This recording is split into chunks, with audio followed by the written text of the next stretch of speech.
hightimetoawake.com presents High Time to Awake. Bible Prophecy with Craig C. White.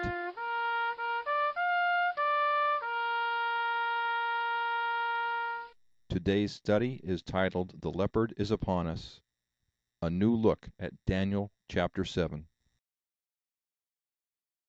This commentary is continued from The Leopard is Upon Us, Part 1. Look for it on YouTube and at hightimetoawake.com. In verse 5, there's another beast like a bear. Everybody is very familiar with the Russian bear. I believe the second beast in Daniel chapter 7, verse 5 is Russia. Prophecy scholars for the last 100 years have believed that the bear in Daniel 7 actually does represent Russia. So I'm not alone in this interpretation. It raised itself up on one side and it had 3 ribs in its mouth. I don't know what the 3 ribs are, but perhaps they are military leaders that are telling it to go to war, because they say to it, "Arise, devour much flesh." For further commentary on this subject, please read my commentary titled The Leopard is Upon Us at hightimetoawake.com. Russian Prime Minister Vladimir Putin and Russian President Medvedev are 2 key figures today in world politics. They are definitely 2 people to keep an eye on to see if they are involved in creating the one world government. In Russian, Medvedev is the word for bear. In verse 6, there's another beast represented, and it's like a leopard. And the back of it has 4 wings of a fowl. The beast also has 4 heads, and dominion was given to it. No nation exists today that is represented by a leopard, that has a national symbol of a leopard. But a new world entity is about to be created that could be symbolized by the leopard. U.S. President Barack Obama is spearheading an effort to form a confederacy of 4 nations, that is Pakistan, India, Afghanistan, and Turkmenistan. Remember that the leopard has 4 heads. Also, leopards are common in this region and looked upon with some national pride in each country.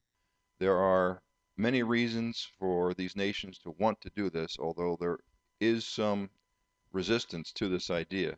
But one of the primary reasons is that Turkmenistan has rich oil fields, and it has a desire to build an oil pipeline from Turkmenistan to the Arabian Sea. Creating this confederacy could also strengthen these countries' position in world politics, and especially in delivering oil to the world. Also, Turkmenistan this year, 2011, plans on tripling its oil production.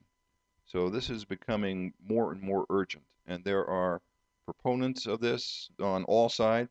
There are proponents of creating this confederacy in all nations, and there are also detractors. But God's plan will be carried out no matter the resistance.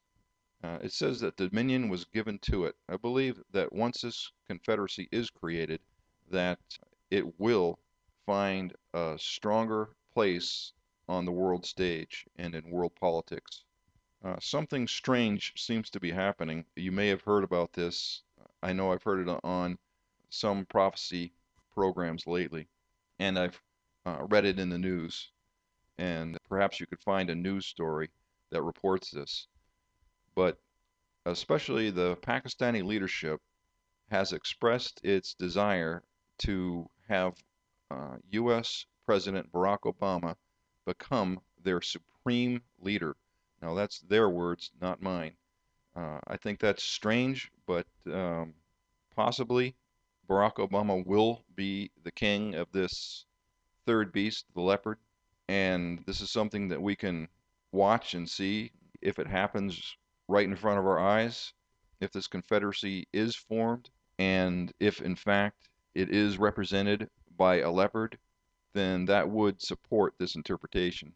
I would expect that the symbol of the leopard would be very obvious to the world, or it would not be something that is secret, but very obvious to everybody. In Daniel chapter 8, the ancient world empires of Medo Persia and Greece are represented by the ram and the goat. Both of these animals were in fact the national symbols of these empires. If these beasts in Daniel 7 refer to the same ancient world empires, then why are the symbolic animals different? I think they're different because they are in fact different nations, and they are nations that exist during the end time, that is before the tribulation, during the tribulation, and when Christ returns. Our final verse in Daniel chapter 7 is verse 7.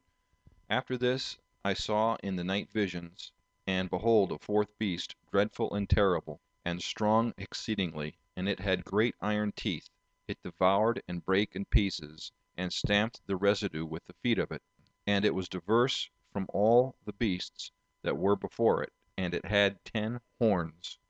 Everybody agrees about the identity of the fourth beast.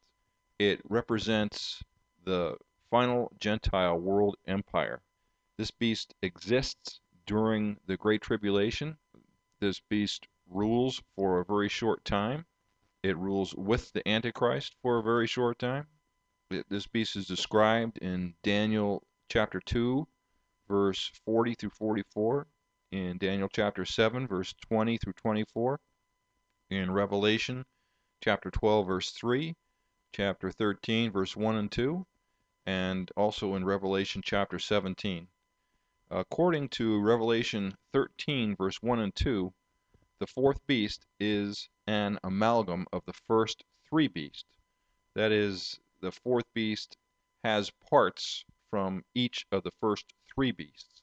In Revelation 13, verse 1, it says, "And I stood upon the sand of the sea, and saw a beast rise up out of the sea, having 7 heads and 10 horns, and upon his horns 10 crowns, and upon his heads the name of blasphemy."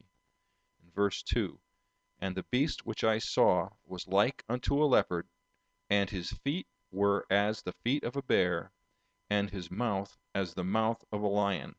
And the dragon gave him his power, and his seat, and great authority." Revelation chapter 13, verse 1 and 2 indicates that the beasts exist together at the same time. The first three beasts are part of the fourth beast.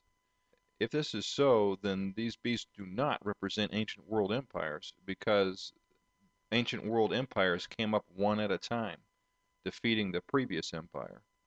Also, these beasts exist together during the end time, unlike ancient world empires. By interpretation, it seems that the English lion speaks for the one world government. The Russian bear are described as the feet, which could mean that they provide military power.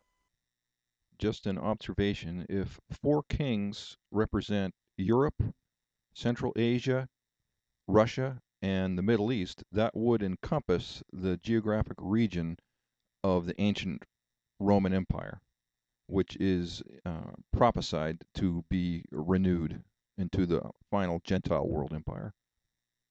As you know, horns commonly represent kings in the Bible. These 10 horns represent 10 kings. This prophecy is explained in Daniel chapter 7, verse 17 and 24, and also in Revelation chapter 17, verse 12. It's easy for us to identify this final Gentile world government because it is commonly represented by having 10 horns or 10 kings ruling over it. Many prophecy teachers have taught in the past few years that the 10 horns represent 10 divisions of probably the European Union. I don't think that has to be the case. I think that 10 horns or 10 kings could easily be a 10-person council that rules over this final world empire. As a matter of fact, I think that Russia and South Central Asia will become confederate with the European Union, perhaps represented by England. There may be other nations or groups of nations involved. I think these four kings will be instrumental in creating the final Gentile one world government. I want to clarify one point. There are two sets of kings spoken of in Daniel chapter 7. There are four kings, which represent one king that is over each of the four beasts. And then there is a group of 10 kings, which are over the final Gentile world empire. To read my full commentary, go to hightimetoawake.com. You may also contact me through the website as well as check out my new book. Thanks. Hello, this is Craig C. White. Please check out my website at hightimetoawake.com. And while you're there, check out my new book, High Time to Awake, 7 Misinterpreted Bible Prophecies. It contains several commentaries about prophecies that are about to happen in the world today, including Magog Made Easy, which is about an invasion of Israel led by Turkey, and also in chapter 1, the fall and rise of the Antichrist, which tells us that the revelation of the Antichrist on earth is the sign of the rapture. These are important issues for Christians to understand today, so please check out the book at hightimetoawake.com, and I'll see you next time. Thanks.